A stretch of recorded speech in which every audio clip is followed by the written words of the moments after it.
The COVID-19 pandemic has affected all stocks, with shares of companies in the industrial world among the most punished over the last 3 months.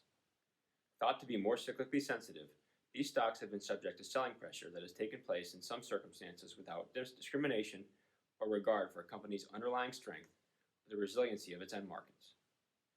No more has this been more apparent than within the equipment rental space, an industry that has transformed itself over the past 12 years since the depths of the 2008-2009 crisis.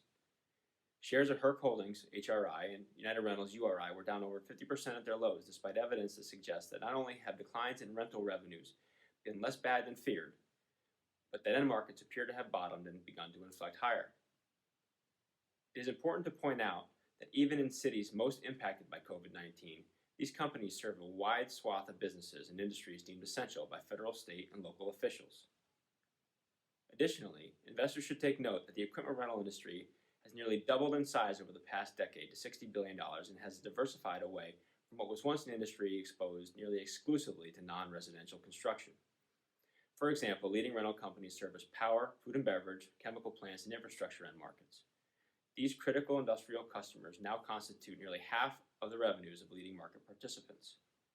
Regarding the companies themselves, consolidation and technological advancements have helped increase fleet efficiency and reduce the need to sell valuable equipment to raise cash when revenues decline. GPS and telematics now enable companies like Herc and URI to leave their equipment on customer sites but off rent, so that when activity does resume, it can be both rapid and cost-effective for their customers.